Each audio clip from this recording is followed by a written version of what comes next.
to talk about the Philippine registration of genetically modified plants and plant products under the Joint Department Circular Number 1. Let us welcome Ms. Lorelle Agbagala. To see all faces, colleagues, and actually I would like to thank NAST first, NAST and in the person of Mr. Alabang for inviting me to present the Philippine registration or Philippine regulation of GM plant products under the Joint Department Circular. So actually I would be focusing my presentation on the approval process for stock gene products.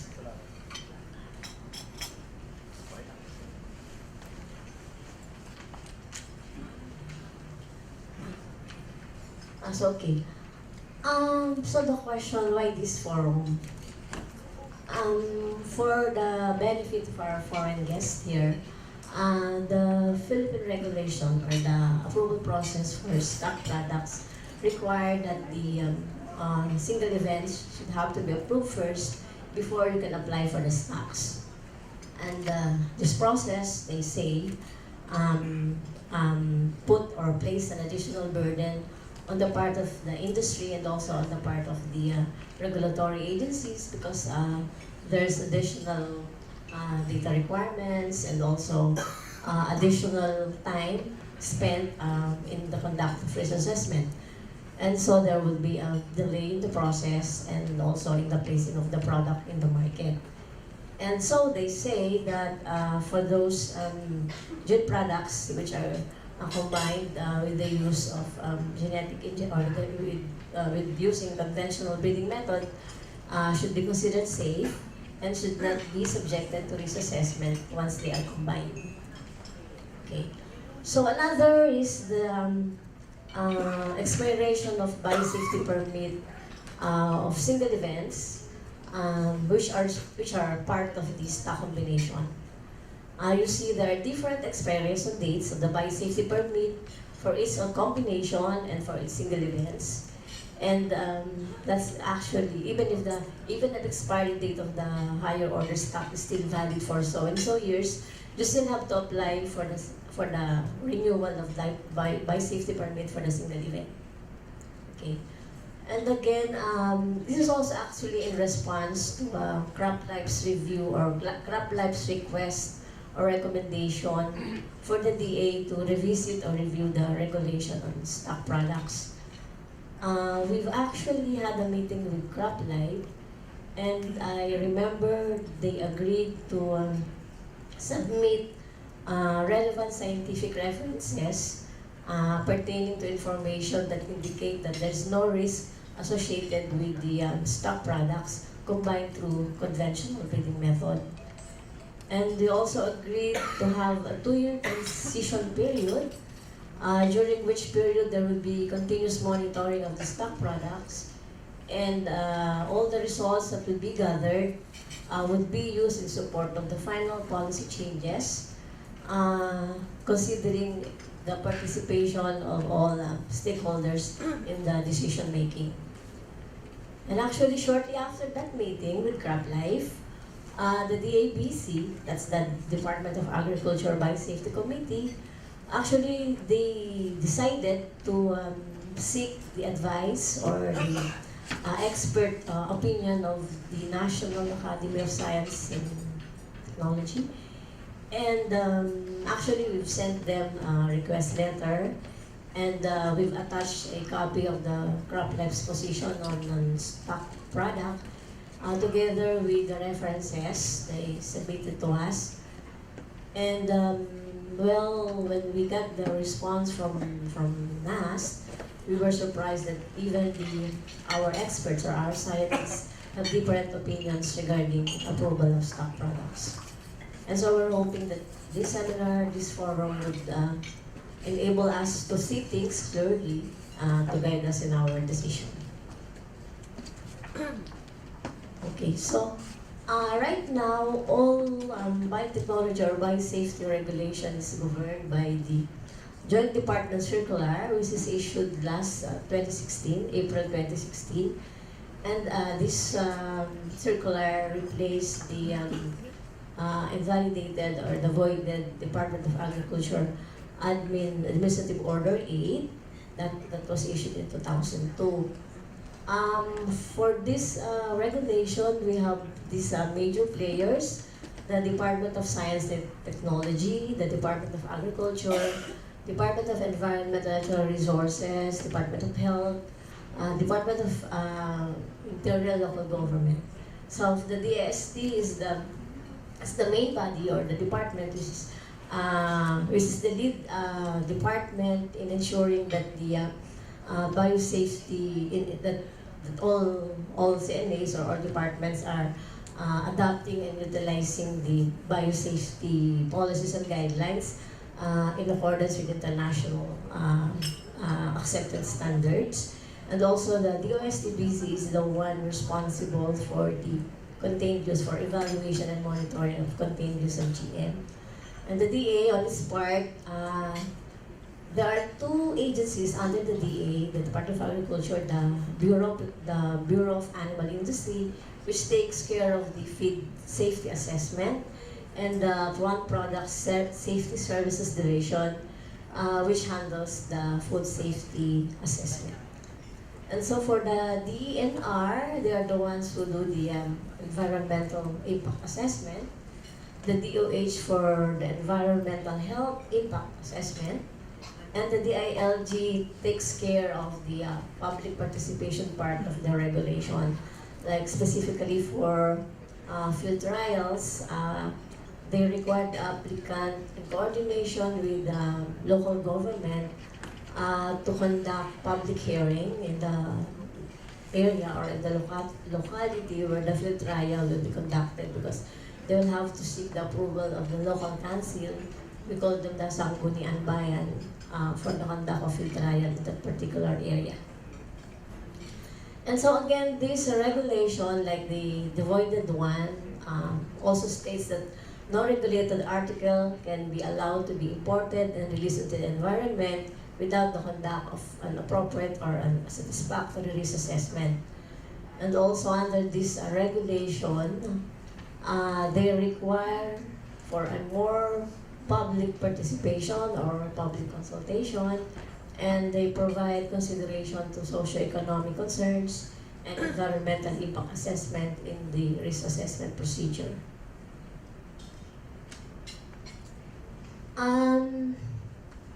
With the issuance of the voided DA-808, there were also a formulation of memorandum circulars, memorandum orders, administrative orders, which are all related to the technical evaluation and monitoring of GMOs.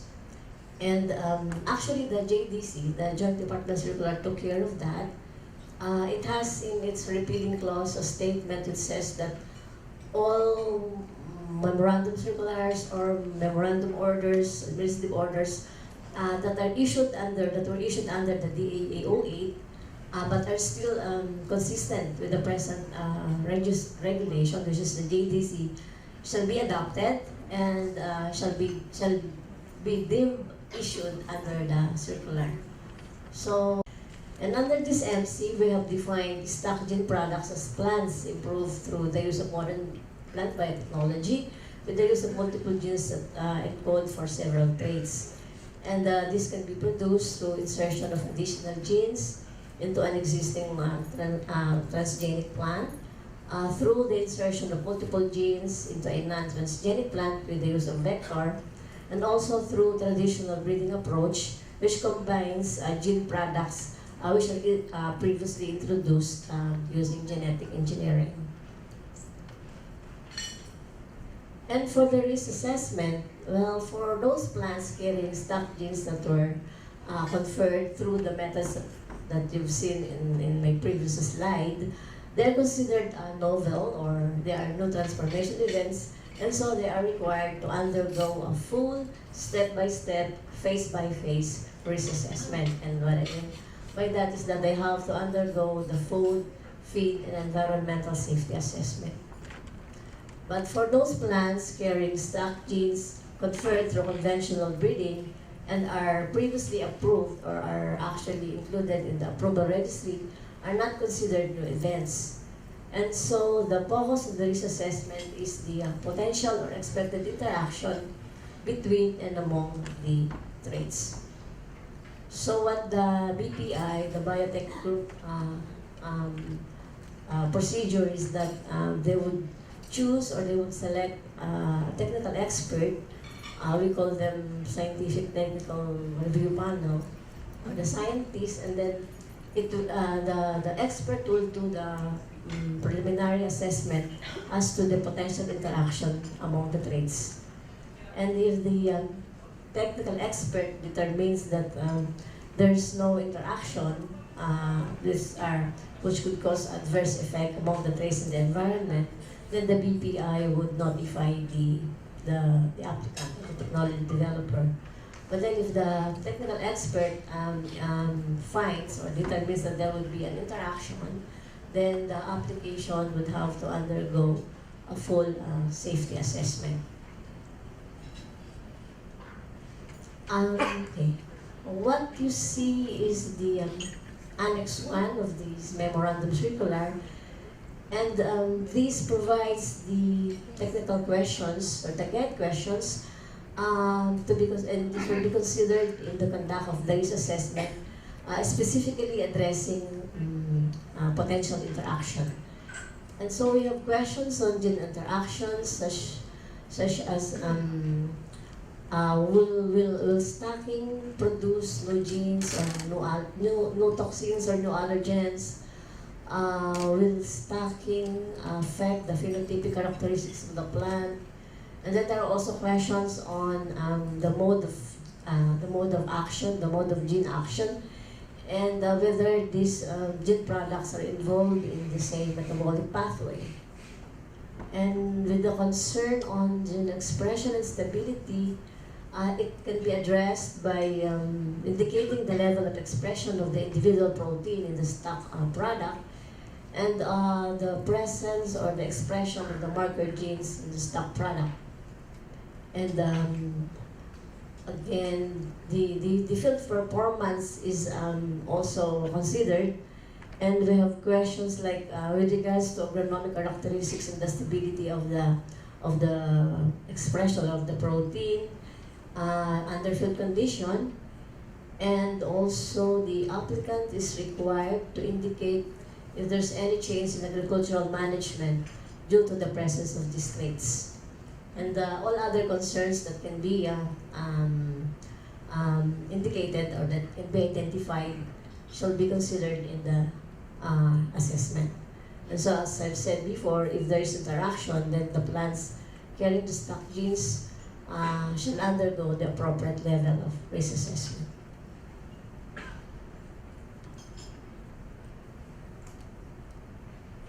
Now again, this is another memorandum circular, and this one is on risk assessment for stock gene products imported for direct use as food and feed or for processing. This is actually simple in importation for FFP, because it's simply the procedure is if the individual traits have no prior approval, a full risk assessment as to the food, feed, or processing will be conducted. But then if there's prior approval and the events are included in the approval registry, the technology developer or the applicant shall submit a notification to BPI, and then BPI shall issue a certificate, and they will include the transformation events in the listing of in the approval registry for food, feed, and for processing. Again, the risk assessment procedure is similar, with the risk assessment being done in the propagation safety assessment. I think this problem on approval process of stock product surfaced as early as 2013. The reason why BPI issued this particular memorandum order. So this memorandum order clarifies that the approval of the higher stock shall also include, shall cover For the approval of the higher stock, it also covers approval for all intermediates or for all its combination. And that is because the risk assessment conducted for the higher stocks also covers the risk assessment for interaction for the intermediate events or for the lower stocks combination. And so this also implies that the expiration of the biosafety permit for intermediate events follows that of the expiration of the original parents or the higher order stocks. So I remember I think in 2016, when an applicant submit an application to BPI for approval of 4 intermediate events, and they requested BPI to subsume the intermediate events under the higher order stock. And because we have this MO, we just required the applicant to submit a copy of the biosafety notification for the higher order stock, the results of the assessment of the assessor, and justification that there's no potential interaction between and among the trades. So the biosafety notification are being removed from the listing in the approval registry, and a statement which says all its progenies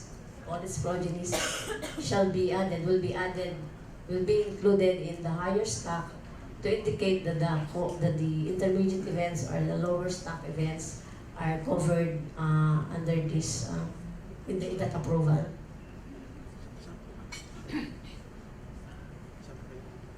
And unfortunately, during that time,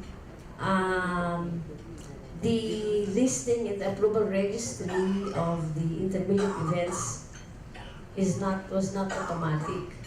So the applicant still has to submit a request letter for inclusion of the intermediate events in the approval registry, and they have to pay the standard filing fee for that particular intermediate events to be included in the approval registry. But now, I think the listing of the intermediate events is automatic, and there's no required fee for the intermediate events to be in the listing.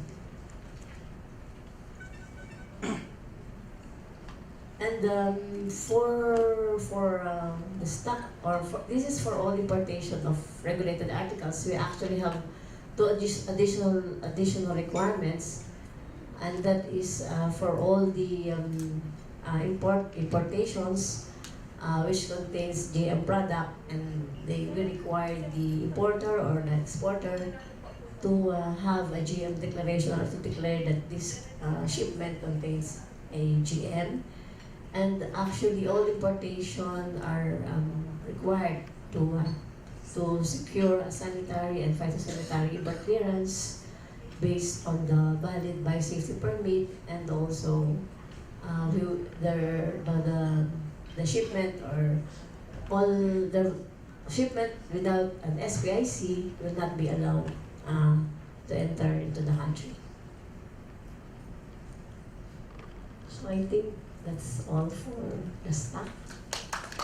If you have questions, I think there's a break, and there will have a time for open forum, I think.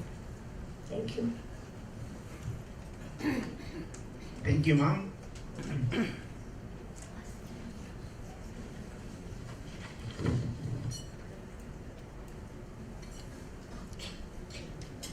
Thank you very much.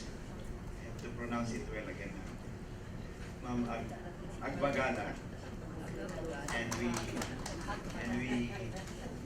we request our audience to reserve your questions. There's a lot of questions on these for the open forum after the third speaker. You may also write down your questions and on the piece of paper and give it to the secretariat. This seminar actually is focused on food, feed, and processing, direct use, not for cultivation. So that will be the emphasis of this.